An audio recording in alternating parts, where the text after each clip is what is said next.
दोस्तों, आज हम आपको एक जिन्नात और एक लड़की के बारे में बताने वाले हैं।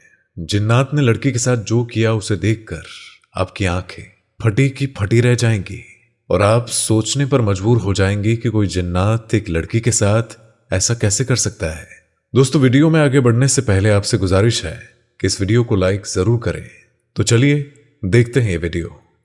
एक आदमी सूखे पत्ते की तरह इधर उधर भटक रहा था।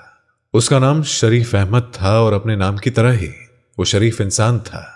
चलते चलते शरीफ अहमद थक गया था। वो कई दिनों का भूखा था। उसकी आंखों के सामने अंधेरा छा रहा था और कल से उसके हलक में पानी का एक कतरा भी न गया था। अचानक उसकी आंखों के सामने अंधेरा छा गया और वो लड़खड़ाता हुआ जमीन पर जा गिरा। और जमीन पर गिरते हुए उसे हैरानी हुई, क्योंकि कमीने आदमी को गिरने के लिए बहुत सारी जगहें मिल जाती है, लेकिन शरीफ और ईमानदार आदमी को गिरने के लिए भी पाक और साफ जगह चाहिए होती है। वो जहां गिरा था वहां एक दरवाजा था। शरीफ अहमद दरवाजा पकड़कर खड़ा हो गया। उसने सर उठाकर दरवाजे की तरफ देखा तो वो एक मस्जिद का दरवाजा था, लेकिन उस दरवाजे पर बड़ा सा ताला लगा हुआ था। शरीफ अहमद की हालत बहुत बुरी थी। भूख की वजह से उसका बुरा हाल था और ऐसे वक्त में आदमी सिर्फ और सिर्फ रोटी के बारे में ही सोचता है। लेकिन वो सच्चा और शरीफ आदमी था, पक्का मुसलमान था। उसने मस्जिद के बंद दरवाजे को हैरत से देखा और सोचने लगा कि दरवाजा बंद क्यों है। जोहर की नमाज का वक्त हुआ जाता है और नमाजी कहाँ है। इतने में किसी ने शरीफ अहमद के कंधे पर हाथ रखा और पूछा कि कौन हो भाई। तो शरीफ अहमद ने जवाब दिया, जी मैं तो अल्लाह का एक अजीज बंदा हूं। उस आदमी ने कहा कि हुलिये से तुम मौलवी मालूम पड़ते हो। शरीफ अहमद ने जवाब दिया, नमाज पढ़ाना तो एक सादत की बात है। तो शरीफ ने कहा कि मेरा नाम शरीफ अहमद है। तो उस आदमी ने कहा कि मेरा नाम खुदा बख्श है, यहीं मस्जिद के साथ वाले मकान में रहता हूं और इस गांव की पंचायत का सरपंच भी हूं। तो शरीफ ने पूछा कि भाई खुदा बख्श, ये मस्जिद बंद क्यों है, यहां नमाज क्यों नहीं हो रही है, जोहर का वक्त हुआ जा रहा है। उसने कहा कि क्या पूछते हो मौलवी साहब, एक हफ्ते से मस्जिद बंद है और यहां जो मौलवी पहले नमाज पढ़ाता था उसकी एक हरकत की वजह से उसे यहां से निकाल दिया गया। उस आदमी ने कहा कि क्या आप हमारी मस्जिद में नमाज पढ़ा दिया करेंगे। तो शरीफ अहमद बोला, हाँ जरूर, क्यों नहीं, आप मुझे बस एक गिलास पानी पिला दीजिए। जोहर का वक्त हुआ जाता है, मैं अजान देकर नमाज का ऐलान कर देता हूं। तो आदमी जिसका नाम खुदा बख्श था उसने कहा कि आपके चेहरे से लग रहा है कि आप कई दिनों से भूखे हैं, पहले आप रोटी खा लीजिए फिर उसके बाद अजान दीजिएगा। शरीफ अहमद ने कहा, नमाज पढ़ने और पढ़ाने के लिए रोटी की नहीं, ईमान की जरूरत होती है। मैं नमाज पढ़ने के बाद ही रोटी खाऊंगा। खुदा बख्श ने अपनी जेब से चाबी निकाली और मस्जिद का दरवाजा खोल दिया। दरवाजा खोलते ही शरीफ अहमद मस्जिद में दाखिल हो गया। इतनी देर में खुदा बख्श एक गिलास में ठंडा पानी लेकर आया। शरीफ अहमद ने फर्श पर बैठकर पानी पिया और इसके बाद वजू किया। और जैसे ही अजान की आवाज गांव में गूंजी तो गांव के कई मर्द नमाज पढ़ने के लिए मस्जिद की जानिब चल दिए। शरीफ अहमद की आवाज में एक सोच था। उसकी अजान गांव के हर शख्स के दिल में उतरती जा रही थी। अजान पूरी होने तक कई नमाजी मस्जिद के सहन में जमा हो चुके थे। सब लोगों ने नए मौलवी की आमद पर खुशी का इजहार किया। गांव के लोगों ने बात खास तौर पर महसूस की कि नया मौलवी जवान है लेकिन बहुत कमजोर है और जवान होने के बावजूद नए मौलवी की आंखों में शर्म है। नमाज पढ़ने के बाद खुदा बख्श अपने घर से खाना लेकर आया और शरीफ अहमद के सामने रखा। शरीफ अहमद ने सबसे खाना खाने के लिए पूछा, लेकिन सबने कहा कि हम अपने घर से खाना खाकर आए हैं। यह सुनकर शरीफ अहमद ने बिस्मिल्लाह पढ़कर खाना शुरू किया। कई दिन बाद उसे खाना मिला था तो लिहाजा हर निवाला उसके हलक में फंस रहा था। खुदा बख्श बोला कि मौलवी साहब, मस्जिद के साथ एक कमरा बना हुआ है, आप वहां रह सकते हैं। शरीफ अहमद ने कहा कि मैं मस्जिद में नमाज पढ़ाने के अलावा बच्चों को कुरान भी पढ़ाऊंगा और उनको दुनियावी तालीम भी दूंगा। खुदा बख्श ने जवाब दिया, माशा अल्लाह, अल्लाह आपको जजा दे। खुदा बख्श के जाने के बाद शरीफ अहमद कमरे में गया और जैसे ही खिड़की खोली तो फौरन उसे बंद कर दिया, क्योंकि खिड़की से खुदा बख्श के घर का सहन साफ नजर आ रहा था और वहां एक जवान लड़की सहन में झाड़ू दे रही थी। अब जैसे ही शरीफ अहमद ने खिड़की खोली तो उसकी नजरें भी उस लड़की से जा टकरा गई और लिहाजा घबराकर शरीफ अहमद ने खिड़की बंद कर दी। खिड़की बंद करके बिस्तर पर आकर वो बैठ गया और नींद से उसकी आंखें बंद हो रही थी। जैसे ही उसने अपनी आंखें बंद की तो अचानक से उठ गया, क्योंकि उसकी आंखों के सामने वही लड़की आ गई। उफ, तौबा तौबा। शरीफ अहमद ने अपने गाल पीट लिए कुछ महीने में ही शरीफ अहमद की सारे गांव में इज्जत होने लगी। लोग कहते कि मौलवी जवान तो है मगर नीयत का खोटा नहीं है, पराई बहू बेटियों को जरा भी आंख उठाकर नहीं देखता है। और पहले दिन के बाद शरीफ अहमद ने अपने कमरे की खिड़की दोबारा कभी नहीं खोली। वो सारी सारी रात गर्मी में गुजार देता मगर खिड़की ना खोलता। हर नमाज के बाद शरीफ अहमद अल्लाह से गिड़गिड़ा कर दुआ मांगता कि अल्लाह, मेरी नीयत में कोई खोट नहीं है, मैंने जिंदगी की तमाम अय्याशियां तेरी खुशनुदी के लिए तर्क कर दी है, लेकिन ये मुजोर जवानी मेरा पीछा नहीं छोड़ती। ये नफ्स मुझे बार बार बहकाता है, जब तक मैं किसी शरीफजादी से निकाह न कर लूं तो मेरी हिफाजत फरमा, मुझे हर किस्म के गुनाह से बचा। रोते रोते शरीफ अहमद की दाढ़ी आंसुओं से तर हो जाती। एक दिन असर की नमाज के बाद खुदा बख्श घबराया हुआ मस्जिद में आया और शरीफ अहमद मस्जिद में बैठा कुरान पाक की तिलावत कर रहा था। वो कहने लगा, बेटा जरा मेरे बेटे हाशु को आकर देख लो, वो अजीब अजीब हरकतें करने लगा है। कभी वो अपना सिर दीवारों से टकराने लगता है और उसके मुंह से अजीब व गरीब आवाजें निकलती है। जल्दी चलो बेटा, मेरे बेटे को देख लो, उसकी माँ बहुत परेशान है। शरीफ अहमद खुदा बख्श के साथ उसके घर की तरफ चल पड़ा। जब वो कमरे में दाखिल हुआ तो उसने देखा कि 14-15 साल का एक लड़का चारपाई पर लेटा है। उस लड़के के हाथ पैर चारपाई के साथ बंधे हुए हैं। उसके सिरहाने उसकी माँ बैठी हुई है और पाइते में वही लड़की खड़ी है जिसे शरीफ अहमद ने पहले दिन खिड़की से देखा था। शरीफ की नजर जैसे ही उस लड़की पर पड़ी तो उसने फौरन अपनी आंखें नीचे कर ली और दिल ही दिल में इस्तगफार पढ़ने लगा और कहा कि मुझे एक गिलास साफ पानी लाकर दे दो। शरीफ अहमद को पानी का गिलास दे दिया गया। अब आप लोग दीवार के साथ खड़े हो जाइए और कोई भी मेरे काम में दखल नहीं देगा। इसके बाद शरीफ अहमद ने हाशु के हाथ और पैर खोल दिए और फिर कुरानी आयत की तिलावत शुरू कर दी। शरीफ अहमद ने बुलंद आवाज में कुरान मजीद की तिलावत शुरू कर दी। शरीफ अहमद इलाज कर ही रहा था कि इतने में हाशु के मुंह से एक अनजानी और कड़क आवाज निकली, कौन है तू और क्यों मुझे तंग कर रहा है? शरीफ ने कहा कि तू कौन है? इस मासूम बच्चे को क्यों तंग कर रहा है? जिन जोर से दहाड़ा और बोला कि इस बच्चे और इसके दोस्त ने मिलकर मुझे बहुत तंग किया है, मुझे जख्मी किया है। तो शरीफ बोला कि इस बच्चे ने तुम्हें कैसे तंग किया है, कैसे जख्मी किया है? तो वो बोला कि कल जब मैं इस गांव से गुजर रहा था तो उस वक्त मैं एक जानवर के रूप में था, तो इसने और इसके शरारती दोस्तों ने मुझ पर पत्थर बरसाए थे। तो शरीफ अहमद बोला कि यकीनन इसने बहुत गलत हरकत की है, किसी बेजुबान को इस तरह तंग नहीं करना चाहिए। मैं हाशु की तरफ से तुमसे माफी मांगता हूं और यकीन दिलाता हूं कि आइंदा ये कभी किसी बेजुबान को तंग नहीं करेगा। हाशु को सजा मिल चुकी है, मेहरबानी करके अब तुम हाशु को छोड़ दो, तुम्हें कसम है। उसने कहा कि मुझे कसम मत दो, मैं उसे और भी सजा दूंगा।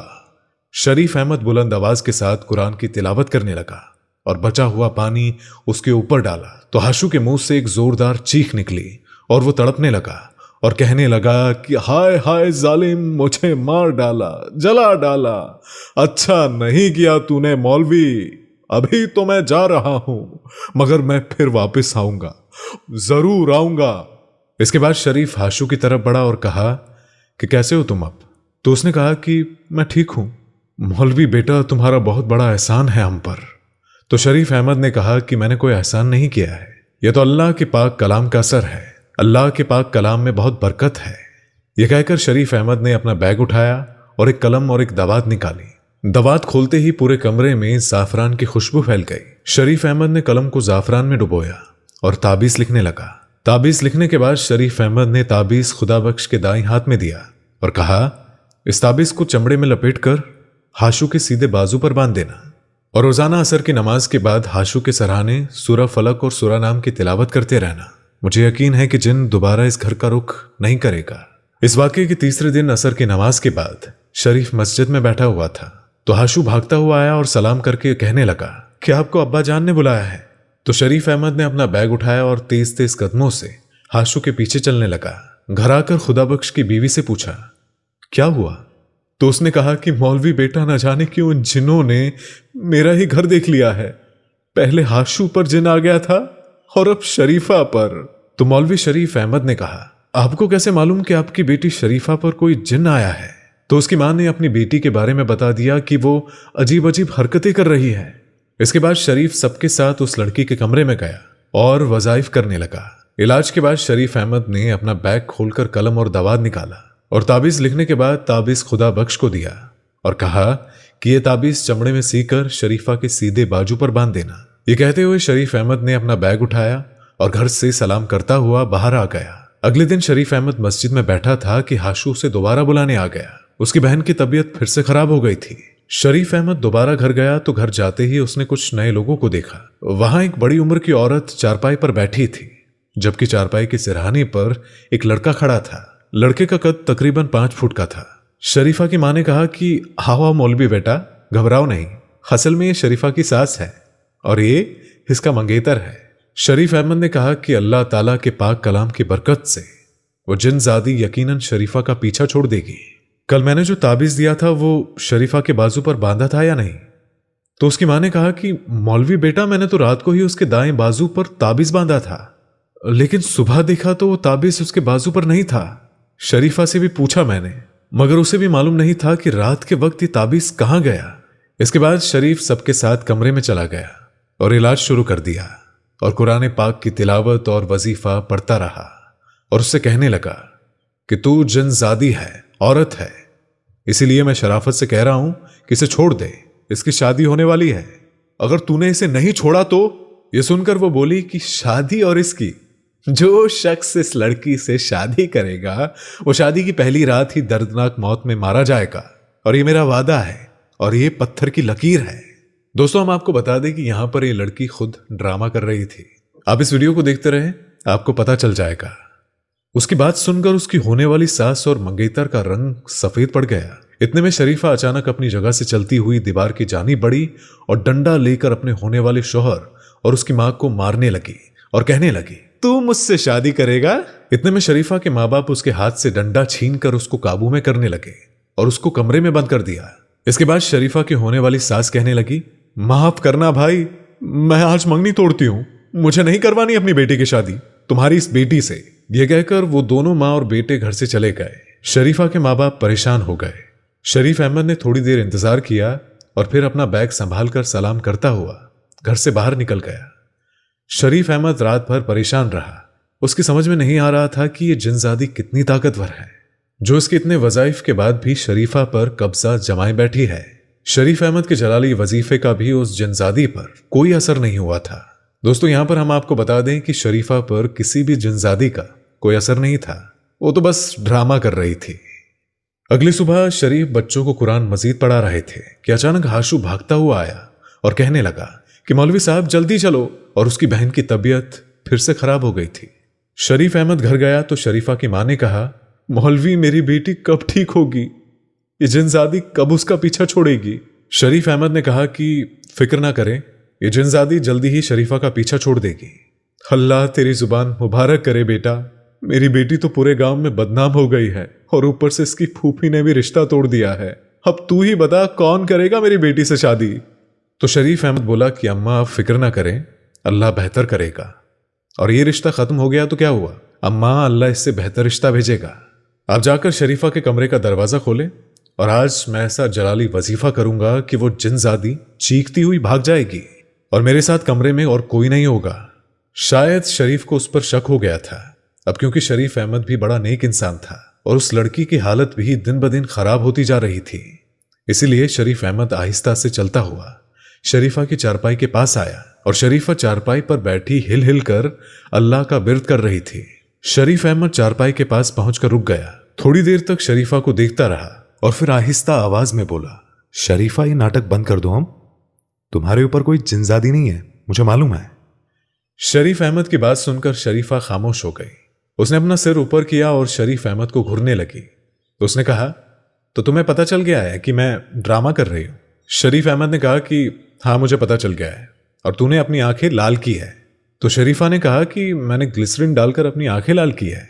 शरीफ अहमद ने कहा कि तेरे इस नाटक की वजह से तेरे माँ बाप कितने परेशान हैं। शरीफा बोली कि मुझे अफसोस है इस बात का, लेकिन मैं मजबूर थी और मैंने ये नाटक रिश्ता तोड़ने के लिए किया था। तो क्या तुझे ये रिश्ता मंजूर नहीं था? हाँ, मेरा उसके साथ कोई जोड़ नहीं था। तो शरीफ ने कहा कि अगर तुझे रिश्ता मंजूर नहीं था तो सीधे सीधे इनकार कर देती, इतना नाटक करने की क्या जरूरत थी? शरीफा बोली कि मेरा रिश्ता उस वक्त हुआ था जब मैं झूले में थी और शादी के वक्त भी मुझसे नहीं पूछा जाना था। मैं 10 जमात पास हूं और उसने तो स्कूल की शक्ल तक नहीं देखी है। लेकिन अब तेरा क्या होगा और तुझसे कौन शादी करेगा?